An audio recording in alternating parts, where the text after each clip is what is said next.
Whoa, whoa, whoa, what's going on, people? You're now tuned into a brand new episode of Locker Room Sports Talk Media.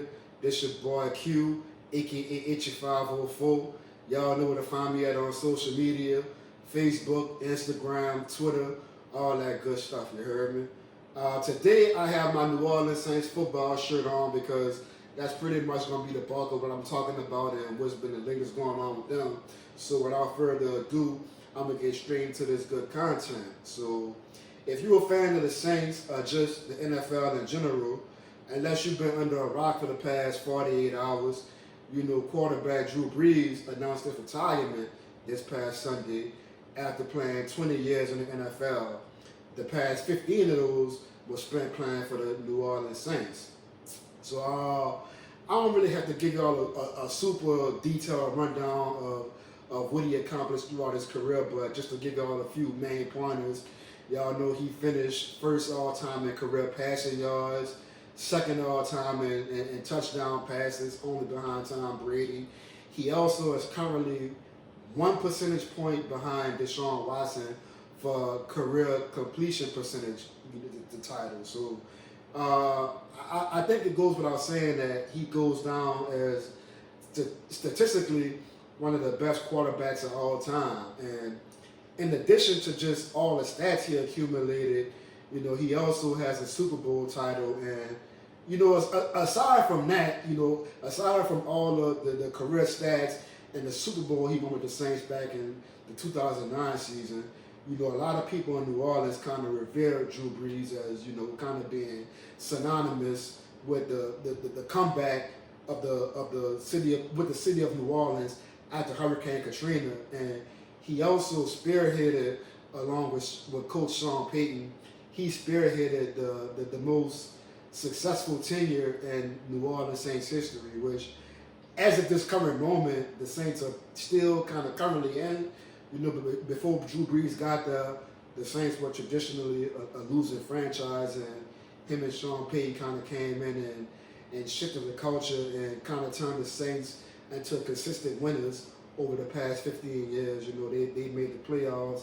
I want to say at least half those seasons, if not a little bit more than half. And the Saints were widely regarded as one of the most winning against franchises over the past 15 years. So he helped turn the Saints, you know, change the perception of what the New Orleans Saints were, you know, across the nation and across the world. So that's why a lot of fans kind of, you know, revere him and really respect what he's done, you know, as a New Orleans Saint. And, you know, when you combine all of those factors, you know, him with the career passing records and all of the stats he accumulated, him winning the Super Bowl, and just what he's meant to a lot of people in the New Orleans community, he goes down as one of the all-time greats in the NFL, and I'm pretty sure that he's going to be a first ballot Hall of Famer. If I were a betting man, which I am, I will bet that come 2026,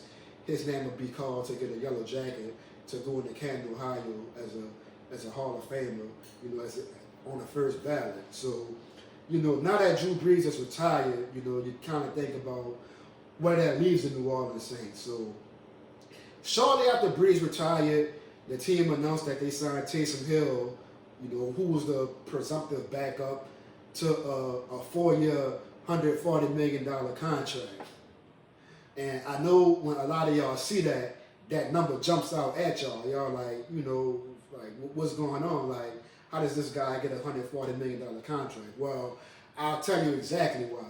The reason he got that contract was to pretty much help the Saints alleviate some of their cap issues. You know, the Saints have been described as being as what a lot of people call salary cap hell. And pretty much in layman's terms, like when you break it down, Taysom Hill won't get any more money than he would have gotten under his previous deal. It's just that they signed him to this new contract to kind of create, you know, cap space. So even though the deal is worth $140 million, he'll still get paid pretty much what his former contract, well, his past contract dictated, which was for 2 years, $21 million.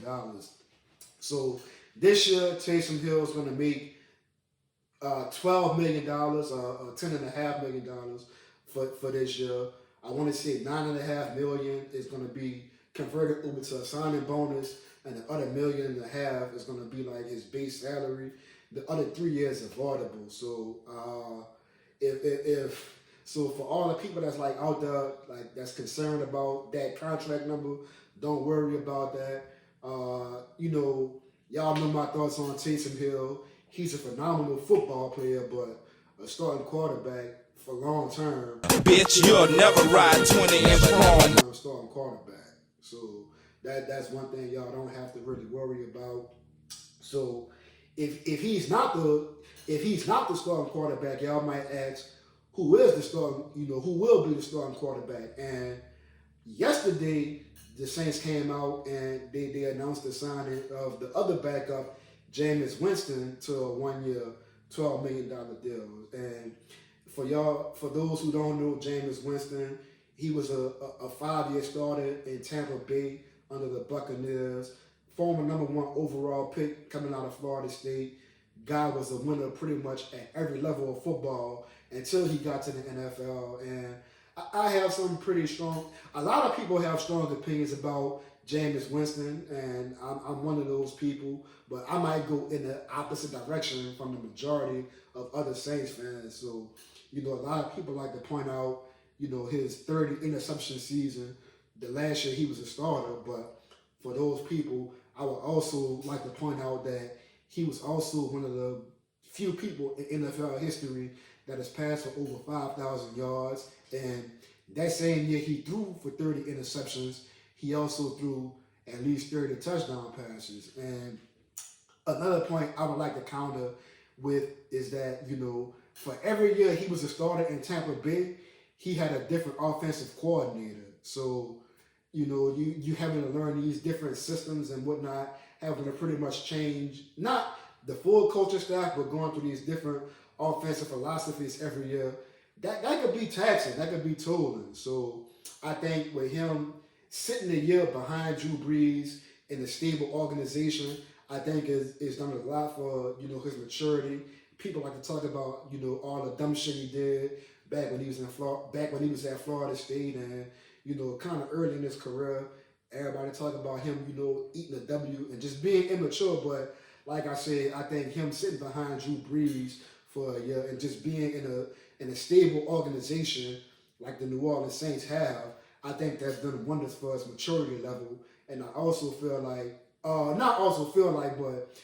also when he signed with the New Orleans Saints, he had LASIK eye surgery, which greatly